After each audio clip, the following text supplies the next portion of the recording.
Rachel knew something was wrong the moment she walked into the house that Tuesday evening. The lights were off, which was unusual for 6 in the evening. Daniel's car was parked in the driveway, so he was definitely home. But there was this strange quietness that made her stomach twist a little. She found him in the kitchen, standing by the window with his back to her. He didn't turn around when she came in, didn't say hello like he usually did, just kept staring out at their small backyard where the evening light was fading into purple shadows. "Hey," she said softly, setting her bag down on the counter. "Everything okay?" "Yeah, fine," he replied, but his voice sounded flat, empty of the warmth she was used to hearing. That was 3 months ago, and things had only gotten worse since then. Rachel tried to think back to when exactly things started changing. It wasn't like there was one big moment where everything fell apart. It was more like watching ice melt slowly. You don't notice it happening until suddenly there's just water where solid ground used to be. Daniel started coming home later and later from the office. He worked at an architecture firm downtown, a job he used to love talking about. He'd come home and tell her about the new projects, show her sketches on his tablet, get excited about design ideas. But now, when he came through the door, he'd just nod at her, maybe mumble something about being tired and head straight to his home office. Dinner became the loneliest part of Rachel's day. She'd cook, set the table, and eat by herself while Daniel stayed locked away in that office. Sometimes she'd knock on the door and ask if he wanted to eat, and he'd say he already grabbed something on the way home. She knew he was lying. She could tell by the way his clothes hung a little looser on him lately. Their daughter Amy had noticed too. She was 15, old enough to sense when something was off between her parents. Last week she'd asked Rachel if they were getting divorced. The question hit Rachel like a punch to the chest. She'd told Amy no, of course not, everything was fine, but the words felt hollow even as she said them. The truth was, Rachel didn't know what was happening. In 12 years of marriage, they'd been through difficult times before. When her father passed away, when Daniel's mother got sick, when money was tight in those early years. But they'd always talked through things. They'd always been a team. This was different. This felt like living with a stranger who just happened to look like her husband. Rachel tried everything she could think of. She suggested going out to dinner, maybe seeing a movie like they used to. Daniel said he was too busy with work. She asked if he wanted to take a weekend trip, just the two of them. He said he couldn't take time off right now. She even tried just sitting with him while he worked, bringing him coffee, trying to start small conversations. But he'd give her one-word answers until she got the hint and left. The worst part wasn't even the silence. It was the way he looked at her sometimes when he thought she wasn't paying attention. There was something in his eyes that looked like pain, or maybe fear. It made her heart ache because she wanted to help, wanted to fix whatever was hurting him, but she couldn't reach him. Her sister told her to give him space, that maybe he was going through something and needed time to work it out on his own. But Rachel knew Daniel. She'd known him since college, had watched him grow from a nervous young architect into someone confident and capable. This wasn't just needing space. This was him drowning and trying to hide it from everyone. She started noticing other things too. Bills piling up on his desk that he'd shuffle away quickly when she came in. Phone calls he'd take in another room, speaking in low, tense voices.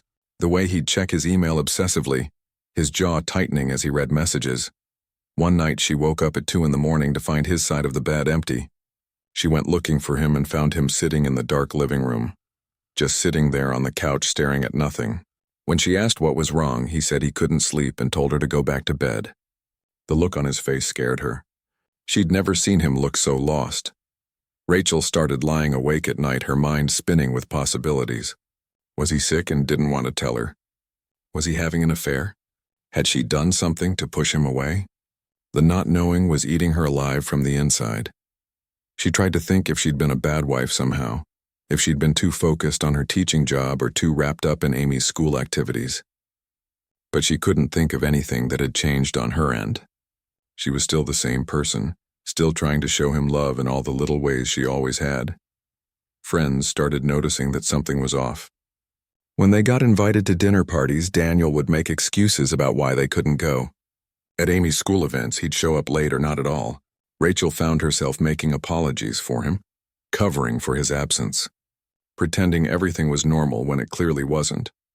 The house that used to feel warm and full of life started feeling like a museum, quiet and cold. Rachel would walk through rooms where they used to laugh together, where they'd dance in the kitchen while cooking, where they'd curl up on the couch and talk for hours. Now those spaces just echoed with silence. She missed him. That was the strangest part. He was right there, sleeping in the same bed, living in the same house, but she missed him like he was already gone.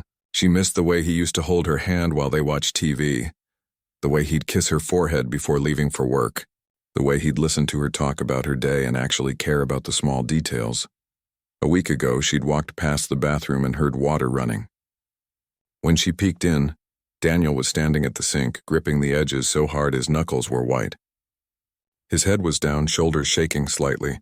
She realized he was crying, trying to muffle the sound with the running water. She almost went in, almost wrapped her arms around him and demanded he tell her what was wrong. But something stopped her. Maybe it was fear of being pushed away again. Maybe it was not knowing what to do if he still wouldn't open up. That moment stayed with her, though. It confirmed what she already suspected. Whatever was happening, it was tearing him apart. And watching someone you love suffer while they push you away is a special kind of torture. Tonight, after Amy went to bed, Rachel made a decision. She couldn't keep living like this, in this awful limbo of not knowing. She couldn't keep pretending everything was fine when their marriage was crumbling. She loved Daniel too much to just let him slip away without a fight. She walked through the house looking for him and found him in his usual spot on the back porch, the same place he always went when something was bothering him. He was sitting on the old wooden swing they'd installed years ago, the one that overlooked the ocean a few blocks away. You couldn't see the water from here, but you could hear the waves in the quiet evening air. Rachel stood in the doorway for a moment, watching him. His shoulders were hunched, head down, hands clasped between his knees. He looked so alone, so completely isolated, even though she was right there. Her heart was pounding as she walked across the porch. This was it. Whatever happened next would determine where their marriage went from here. She couldn't keep living in this silence, and she couldn't force him to talk. But she could make one last attempt to reach him, to remind him that she was there, that he wasn't alone no matter what he was going through. She sat down beside him on the swing, close enough that their shoulders almost touched. He glanced at her briefly, then looked away, jaw tight. The swing creaked slightly under their combined weight, moving back and forth in a slow rhythm. They sat in silence for what felt like forever, but was probably only a minute or two. Rachel's mind raced with everything she wanted to say, but the words wouldn't come out right. Finally, she decided to just say what was in her heart, simple and honest. She leaned in slightly, her voice barely above a whisper. "If I sit closer, will you finally tell me what you're thinking?" The question hung in the air between them like something fragile. Daniel's whole body went rigid for a moment, and Rachel wondered if she'd pushed too hard, if he'd get up and walk away like he'd been doing for months now. But he didn't move. Instead, she watched as his hands clasped tightly between his knees started to tremble slightly. His jaw worked like he was trying to hold something back, and when he finally looked at her, his eyes were red and wet. "Rachel, His voice cracked and he had to stop. "Take a breath. I don't even know where to start." She reached over slowly, carefully, and placed her hand on his. His skin was cold despite the warm evening. "Start anywhere," she said softly. "Just start." Daniel let out a long, shaky breath. The kind of breath that sounds like someone has been holding their pain inside for so long that letting it out hurts. He looked down at their hands, hers covering his, and something in him seemed to break. "The firm is falling apart," he said finally, his voice rough. "Everything I built, everything I worked for, it's all crumbling down and I couldn't stop it." Rachel felt her heart drop, but she stayed quiet, letting him talk. This was what he'd been carrying alone all this time. This was the weight that had been crushing him. "Remember, Steve, my business partner?" Daniel continued, still not looking at her. "He made some investments without telling me. Big investments. He said he was trying to help the company grow, to take us to the next level. But he didn't know what he was doing. He trusted the wrong people, signed the wrong contracts."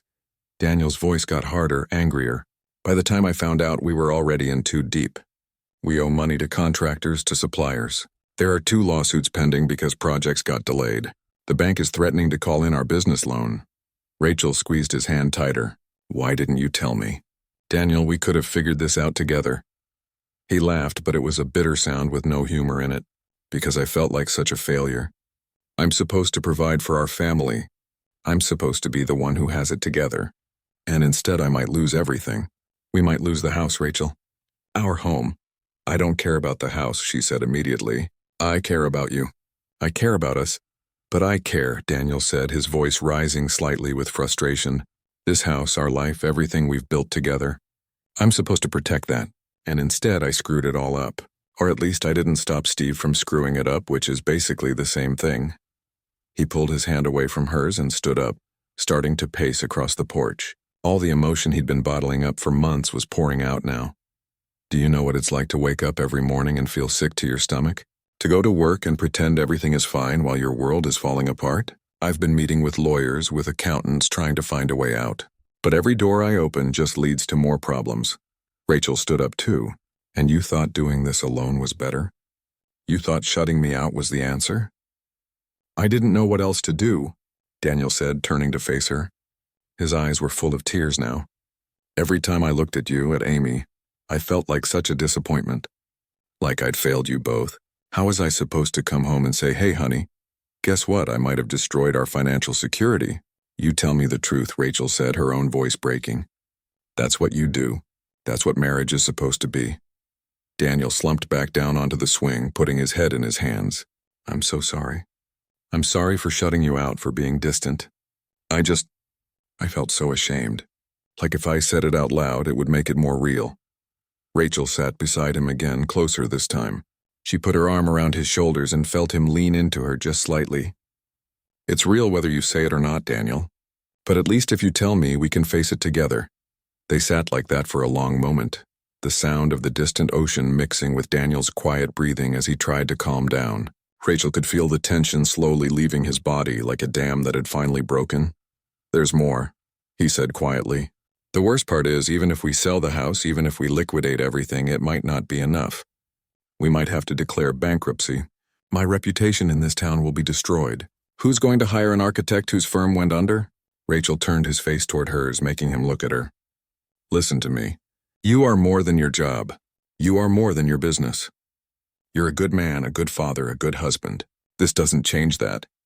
It feels like it changes everything, Daniel whispered. I know it does, Rachel said. But we'll get through it. I don't know how yet, but we will. Daniel searched her face like he was looking for signs that she didn't mean it, that she was just saying what she thought he needed to hear. But Rachel held his gaze steadily. She meant every word. I've been barely sleeping, he admitted. Barely eating. I know you noticed. I just couldn't seem to do normal things when everything felt so abnormal. I noticed, Rachel said, and it scared me. Not because of the business or the money, but because I was watching you disappear and I didn't know how to reach you. I'm sorry, Daniel said again. I thought I was protecting you by not burdening you with this. I thought if I could just fix it on my own. But you can't fix it on your own, Rachel said gently, and you shouldn't have to. That's not how this works. Daniel nodded slowly, like he was finally starting to understand. I've been so stupid. All this time, the thing I needed most was right here, and I pushed you away. We still have time to fix that part, Rachel said. The business stuff, the money stuff, that's going to be hard, but us? We can fix us if we choose to. Daniel reached for her hand again, holding it tightly this time. I choose to. I'm sorry it took me this long to let you in. They talked for another hour on that porch, Daniel explaining everything he'd been dealing with. The meetings with lawyers, the angry phone calls from creditors, the sleepless nights calculating and recalculating their finances. Each piece of information was like a weight being lifted off his shoulders and shared between them. Rachel listened to all of it, asking questions, offering thoughts, but mostly just being there. Being present. Letting him know that whatever came next, they'd face it as a team. When they finally went inside, it was past midnight. Amy's bedroom light was off, the house quiet. As they got ready for bed, Rachel noticed Daniel moving differently, like some of the heaviness had left his body. He wasn't okay, not by a long shot, but he wasn't carrying everything alone anymore. That night, for the first time in months, Daniel reached for her in bed. Not for anything physical, just to hold her close. Thank you, he whispered into her hair. Thank you for not giving up on me. Never, Rachel whispered back. I'll never give up on us. But even as she said it, Rachel knew the hard part was just beginning. Knowing the problem was one thing. Living through the consequences would be something else entirely. The next 2 weeks felt like living in a storm. Once Daniel opened up about everything, the floodgates were truly open. Papers spread across their dining room table showed the full picture of how bad things really were. Rachel took time off from her teaching job to help sort through everything, making lists, calling people, trying to understand the legal and financial mess they were in. The numbers were worse than Daniel had even explained that first night. His business partner Steve had essentially gambled with the company's future, taking out loans and making promises they couldn't keep. 3 different projects were in dispute, with clients refusing to pay for incomplete work. The construction contractors who'd been hired were now threatening lawsuits for unpaid bills. "How did this happen without you knowing?" Rachel asked one afternoon as they sat surrounded by documents. She wasn't accusing, just trying to understand. Daniel rubbed his tired eyes. "Steve handled the financial side while I focused on the design work. I trusted him. We'd been friends since college, started the firm together 10 years ago. I didn't think I needed to check up on him." He laughed bitterly. "Turns out trust isn't enough when someone makes stupid decisions. They met with a bankruptcy lawyer that week." The woman was kind but honest. "You have 2 options," she explained. "File for business bankruptcy and try to protect your personal assets, or liquidate everything and hope it covers the debts. What about our house?" Rachel asked, though she already knew the answer from the look on the lawyer's face. "The house is at risk either way. You might want to consider selling it voluntarily before things get worse. At least that way you control the process." The drive home from that meeting was silent. Rachel stared out the window, watching familiar streets go by, wondering how many more times they'd drive through this neighborhood they'd called home for 8 years. The house where Amy had learned to ride a bike in the driveway, where they'd hosted birthday parties and holiday dinners, where they'd built a life. "I can't believe we might lose it all," Daniel finally said as they pulled into the driveway. Rachel looked at the house. It needed painting, the garden needed work, but it was theirs, or it had been. "Houses are just buildings," she said, trying to sound braver than she felt. "We'll be okay." But telling Amy was one of the hardest things Rachel had ever had to do. They sat her down that evening after dinner, both of them trying to keep their voices steady. "We need to talk about some changes that are going to happen," Daniel started. Amy looked between them, her 15-year-old face showing worry. "Is someone sick? Are you getting divorced?" "No, nothing like that," Rachel said quickly. "But Dad's business is having serious problems and it's going to affect our family." They explained it as simply as they could. The business might close. They might have to move to a smaller place. Money would be tight for a while. They tried to reassure her that everything would work out eventually, but Amy wasn't a little kid anymore. She understood what they were really saying. "So I'll have to change schools?" Amy asked, her voice small. "We don't know yet," Daniel said. "We're trying to figure everything out." That night, Rachel heard crying coming from Amy's room. When she went in, her daughter was curled up on her bed, face pressed into her pillow. Rachel lay down beside her, rubbing her back the way she'd done when Amy was little and had bad dreams. "I'm scared," Amy whispered. "I know, baby," Rachel said. "I'm scared too, but we're going to be okay. We have each other. All my friends are here. My school, my life. What if we have to move far away?" Rachel didn't have good answers. She just held her daughter and let her cry, fighting back her own tears. The worst part was watching Daniel spiral even deeper now that everything was out in the open. Rachel thought that sharing the burden would make it lighter, but instead it seemed to make it heavier. Now he didn't just feel like a failure privately, he felt like he'd failed his whole family publicly. He stopped eating regularly again. Rachel would make meals and he'd pick at them, claim he wasn't hungry. She started noticing his clothes hanging even looser than before. Dark circles appeared under his eyes because even though he was talking to her now, he still wasn't sleeping well. "You need to take care of yourself," she told him one morning when he skipped breakfast again. "This won't get better if you make yourself sick." "I'm fine," he muttered, but they both knew it was a lie. Rachel called his mother one afternoon, needing someone to talk to. Helen had always been supportive, and she listened quietly while Rachel explained everything. "I don't know what to do," Rachel admitted. "I'm trying to be strong for him, for Amy, but I'm falling apart too. I'm terrified about losing the house, about starting over. And I'm worried about Daniel. He's not taking care of himself at all." "Have you told him that?" Helen asked gently. He has enough to worry about without me adding to it. Rachel, sweetheart, he needs to know you're struggling too. He needs to know he's not alone in this, but also that you need him to be present. Not just physically, but emotionally. You can't do this alone either. That conversation stuck with Rachel. She'd been so focused on being supportive, on being the strong one, that she hadn't really let Daniel see her own fear and sadness. Maybe that was wrong.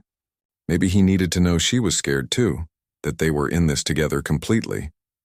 She found him that evening in his office, staring at spreadsheets on his computer screen. The glow from the monitor was the only light in the room, making shadows on his face that made him look older, more tired. "Can we talk?" she asked from the doorway. He nodded, closing the laptop. She came in and sat on the edge of his desk, something she used to do all the time but hadn't in months. "I need to tell you something," she started. "I've been trying to be strong for you, to be positive and supportive. But the truth is, I'm terrified. I'm scared about money, about moving, about Amy having to change schools. I'm scared about what our future looks like now." Daniel looked up at her, surprised. "You've seemed so calm about everything." "That's because I thought you needed me to be calm. But your mom said something today that made sense. She said you need to know I'm struggling too, that we're in this together, which means sharing the hard feelings, not just putting on a brave face." "I don't want you to be scared," Daniel said quietly. "Well, I am, and you're scared too. And that's okay. We're allowed to be scared as long as we're scared together." Something shifted in Daniel's expression. "I've been so wrapped up in how I failed. I didn't think about how this is affecting you beyond just the practical stuff." "It's affecting all of us," Rachel said, "and we need to figure out how to get through it as a family, not just as individuals dealing with a crisis." They talked late into the night, really talked this time. Not just about the business and the debts, but about their feelings, their fears, their hopes for whatever came next. It wasn't comfortable or easy, but it felt real in a way their conversations hadn't in a long time. "I saw you crying in the bathroom last week," Rachel admitted. "I didn't come in because I didn't know if you wanted me to." Daniel looked down. "I've been doing that a lot lately, trying to hide it so you and Amy wouldn't see." "You don't have to hide from us," Rachel said. "That's the whole point." The next morning, Daniel actually ate breakfast. Not much, just some toast and coffee, but it was something. He looked at Rachel across the table and managed a small smile. "Thank you," he said, "for last night, for everything." "We're going to get through this," Rachel said, though she still wasn't completely sure how. "I know," Daniel replied, and for the first time in months, Rachel thought he might actually believe it. It was during one of those endless nights, unable to sleep while Daniel tossed and turned beside her, that Rachel's mind wandered back to another difficult time, 7 years ago, when everything had felt just as impossible, just as dark. She'd been pregnant with their second child. They hadn't been trying, but they weren't not trying either. When she saw the positive test, she'd been surprised but happy. Amy would have a sibling. Their family would grow. But at 12 weeks, Rachel started bleeding. The doctor's office, the ultrasound, the sympathetic look on the technician's face, it all came flooding back now as she lay in the darkness. "I'm sorry," the doctor had said. "There's no heartbeat." The miscarriage had shattered something inside Rachel. She'd gone through the physical process, the pain, the loss, but the emotional aftermath was worse. She'd fallen into a darkness she didn't know how to climb out of. Days blurred together. She'd go through the motions of living, taking care of Amy, going to work, but inside she felt hollow. And she'd pushed Daniel away, just like he'd been pushing her away these past months. Rachel remembered how she'd stopped talking to him about how she felt. He'd ask if she was okay, and she'd say yes, even though she clearly wasn't. He'd try to hold her at night, and she'd turn away. He'd suggest they talk to someone, a therapist maybe, and she'd shut down the idea.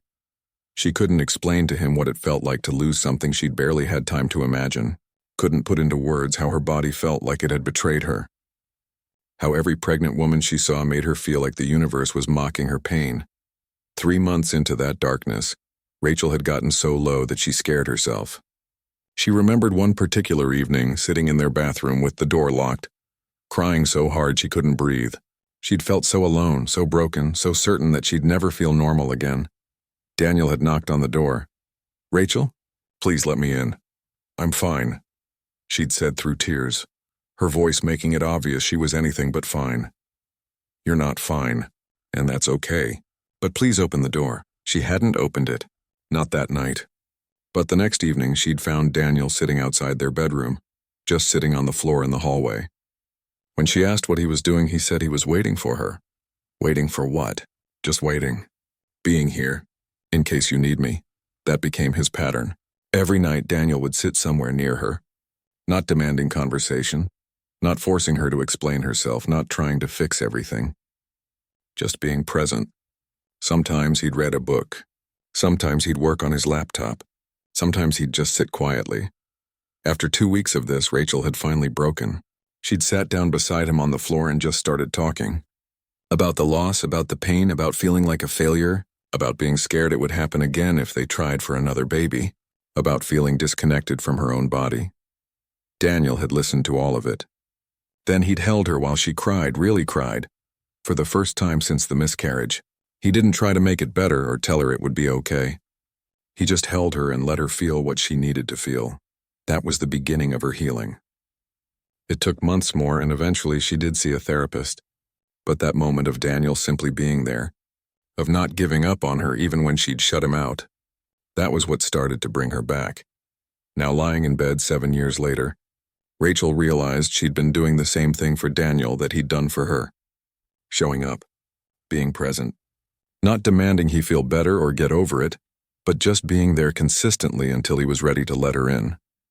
The difference was, she hadn't been facing a potential financial disaster when she was depressed. Their problems now were bigger than grief, more complicated than emotional healing. But maybe the principle was the same. Maybe what Daniel needed was to know she wasn't going anywhere, no matter how bad things got. The next morning over coffee, Rachel found herself telling Daniel about what she'd been thinking. "Do you remember when I had the miscarriage? How I shut you out for months?" Daniel looked up from the newspaper he wasn't really reading. "Of course I remember. I was thinking last night about how patient you were, how you just kept showing up, kept being there even when I pushed you away. I didn't know what else to do," Daniel admitted. "I couldn't fix what happened. I couldn't take away your pain. All I could do was make sure you knew you weren't alone. That's what I'm trying to do now," Rachel said. "For you." Daniel reached across the table and took her hand. "I know, and I'm sorry it took me so long to see that. I'm sorry I made the same mistake you did, thinking I had to go through this alone. We're quite a pair, aren't we?" Rachel said with a sad smile. "Both so stubborn about accepting help." "Must be why we work," Daniel replied. "We understand each other's stupidity." It was a small moment of levity in a dark time, but it felt significant. Like they were remembering who they were together, not just who they were in crisis. That afternoon, they got a call from the lawyer. There was a potential buyer for the business's assets, someone who might take over some of the contracts and hire a few of the employees. It wouldn't solve everything, but it might reduce the debt enough that they could avoid full bankruptcy. "There's a catch, though," the lawyer said. "They want Daniel to stay on for 6 months to help with the transition. But they're offering a much lower salary than what he was making before." Daniel looked at Rachel as he listened to the details. She could see him calculating, trying to figure out if they could survive on less money while still paying bills and maybe saving the house. When he hung up, he seemed torn. "It's not a great deal. The salary is barely half what I was making, but it might be our best option." "Will you be working for Steve still?" Rachel asked. "No, he'd be out completely. This company would essentially buy him out and I'd work for them instead." "Then take it," Rachel said. "We'll figure out the money part." "But the house, we can downsize," Rachel interrupted. "Find a smaller place, something more affordable." "The house doesn't matter as much as you think it does. It matters to Amy," Daniel said quietly. "Amy will adjust. Kids are more resilient than we give them credit for. What she needs more than this house is to see her father okay, to see her parents working together, to see that we can handle hard things." Daniel was quiet for a long moment. Then he called the lawyer back and accepted the deal. Over the next few weeks, Rachel started looking at rental properties. Smaller houses, apartments, places they could afford on Daniel's reduced salary plus her teaching income. It was depressing at first, seeing how much less they'd be living in compared to what they had now. But there was also something freeing about it. They were making active choices now instead of just watching things fall apart. They were taking control of what they could control. They sat Amy down to explain the plan.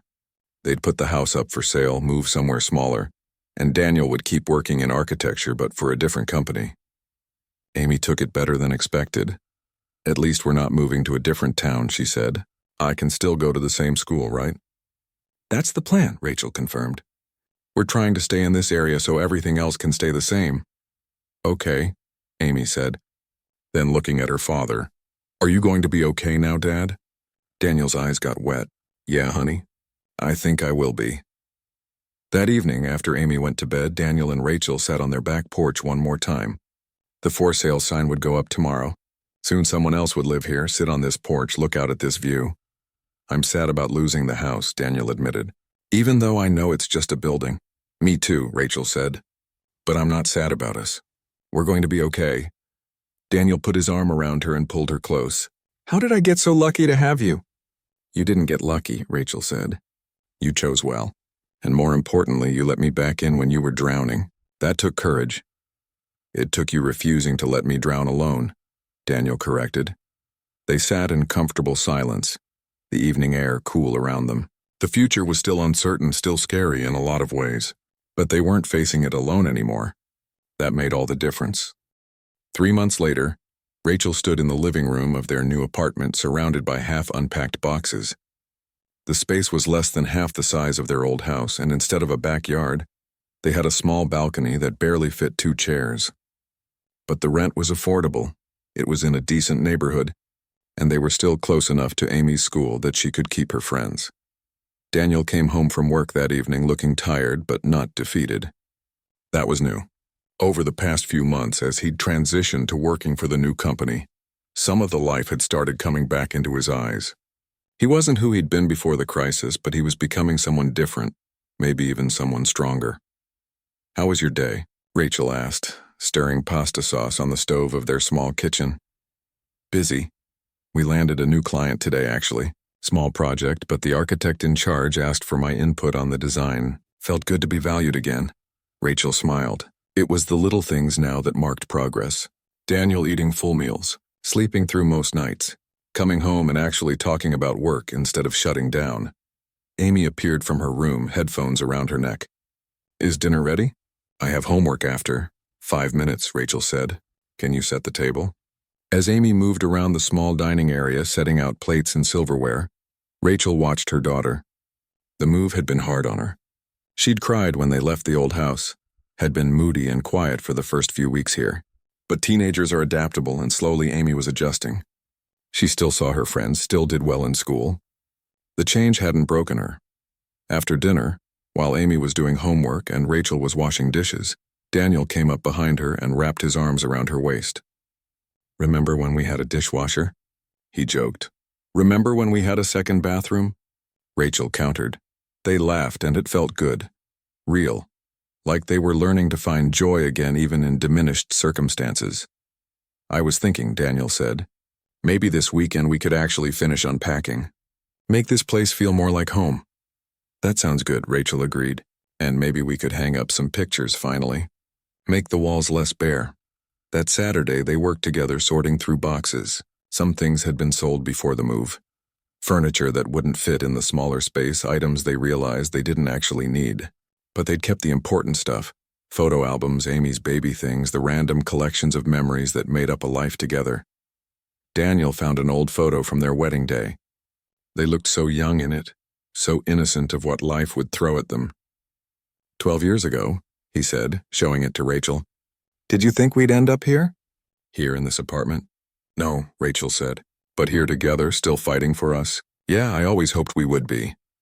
They hung that photo in their bedroom along with others from happier times. Family vacations, Amy's various school photos, pictures of them with friends.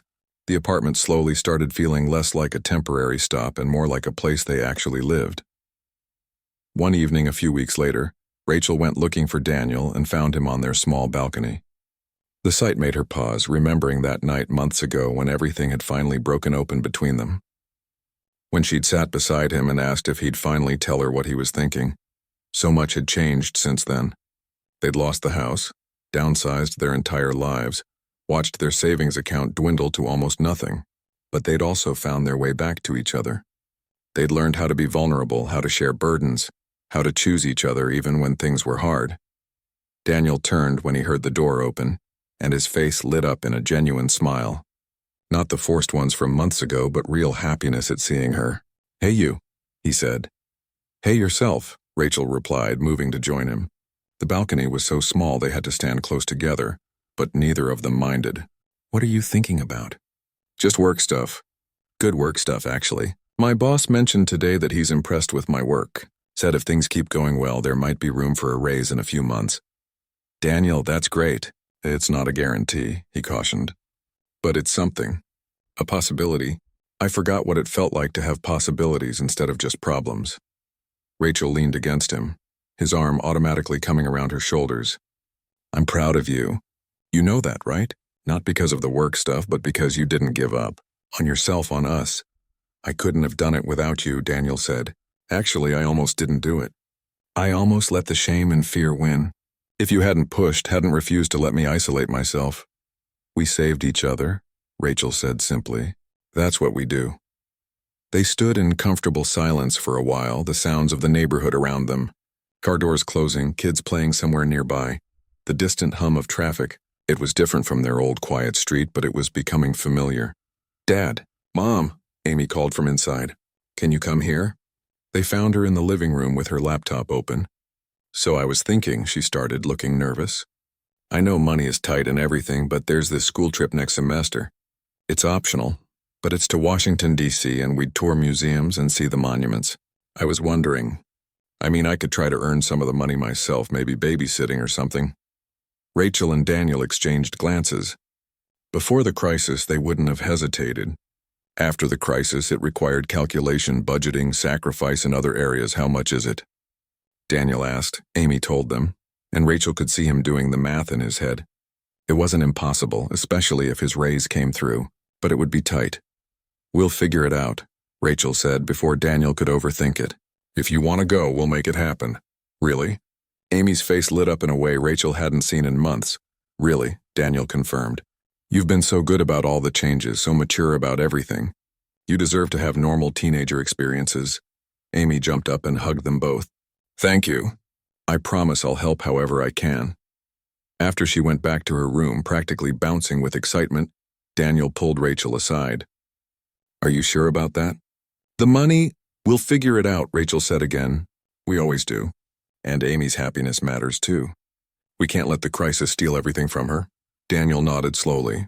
"You're right. I still have this instinct to say no to everything, to hoard every penny out of fear, I know. But we're not in emergency mode anymore. We're in rebuilding mode. That means finding balance, living life again, not just surviving." That night, as they got ready for bed, Rachel caught Daniel looking at her in the bathroom mirror.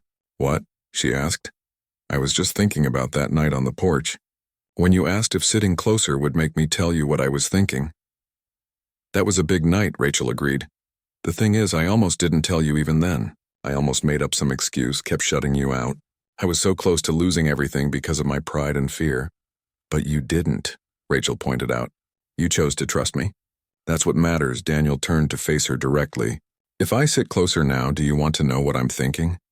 Rachel smiled. "Always. I'm thinking that I'm grateful. For you, for Amy, for this weird little apartment, for getting a second chance at a career I almost destroyed. I'm thinking that losing the house was terrible, but somehow we're closer now than we were before any of this happened." "We are," Rachel agreed. "Going through hard things together either breaks you apart or welds you together. We got lucky." "It wasn't luck," Daniel said, echoing words she'd said to him months ago. "It was choice. You chose to sit beside me when I was drowning. You chose to keep trying when I made it hard. You chose us over and over until I was strong enough to choose us too." Rachel felt tears welling up, good tears this time. "And you're choosing us now. Every day. That's what matters." They stood together in their small bathroom in their small apartment, just being present with each other. No grand gestures, no dramatic declarations. Just two people who'd weathered a storm and come out the other side, maybe a little battered, but definitely stronger. Later, lying in bed, Rachel thought about how much had changed in such a short time. 6 months ago, she'd been living with a stranger, desperately lonely in her own home. Now, in a place half the size with half the money, she felt more connected to Daniel than she had in years. "You asleep?" Daniel whispered in the darkness. Not yet, Rachel replied. I love you. I know I don't say it enough, but I do. More than I can really put into words. I love you too, Rachel said. And we're going to be okay. All of us. Yeah, Daniel agreed, pulling her closer. We are. The next morning, Rachel woke to find Daniel already up making breakfast. Amy was at the table doing homework she'd forgotten about the night before in her excitement about the trip. Coffee was brewing, morning light came through their small windows, and everything was ordinary and beautiful in its ordinariness.